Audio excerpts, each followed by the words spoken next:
there's been this push, especially in these big companies like Amazon and Starbucks for workers to unionize.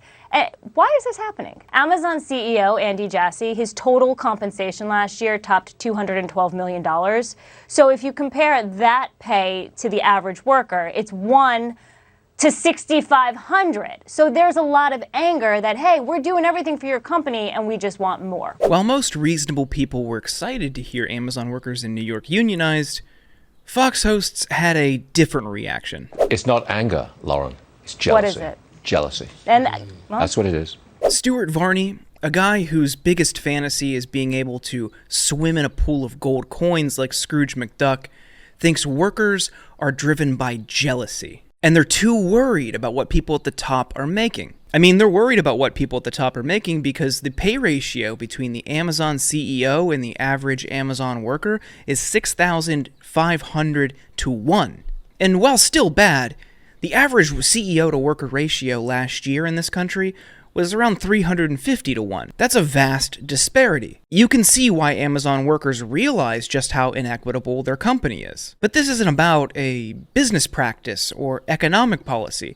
This is because Stuart Varney hates the working poor. Seriously. In 2011, Stuart Varney said a tax cut for the working poor was a welfare scheme. In 2013, he gleefully admitted he was being mean to the poor when he argued against a child tax credit. You're not being mean to poor people today. I am being mean to poor people. When over 880,000 people lost their job in 1 month during the pandemic, Varney said that was a pretty good number. And you've probably seen this graphic before. Here, Fox suggests that poor people aren't actually poor because most of them have a refrigerator. That was Stuart Varney's doing.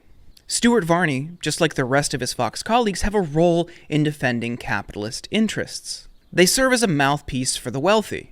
So, of course, they're going to defend corporations when those companies see efforts to unionize their workspaces. And there are a ton of benefits to unionizing. When workplaces in a community are unionized, families see greater economic mobility. Unions help narrow the gender wage gap and the racial wealth gap. And when workplaces unionize, workers across the board see better results. On average, workers see a pay raise of 10 to 20% even in non-unionized competition workplaces. And unionized workers are more likely to have health insurance. These are all great things for workers. Workers deserve better pay, better benefits, better protections, and more. But these benefits come at an increased cost for companies, and those companies are trying to maximize profit as much as they can out of greed. So of course they and their Fox shills are vehemently opposed to criminally underappreciated, underpaid, and mistreated workers unionizing to demand better benefits. And despite corporate profits hitting a record high last year, companies like Starbucks and Amazon are still trying to squash union efforts.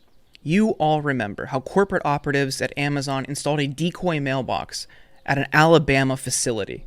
This was highly suspicious, and this came at a time when that facility in Bessemer, Alabama, was conducting a union drive with the opportunity to mail in ballots.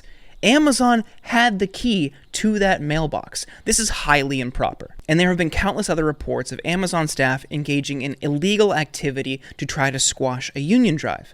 And just this week, we learned Amazon was censoring internal messaging apps to ban certain terms. These terms included union, pay raise, fairness, restroom.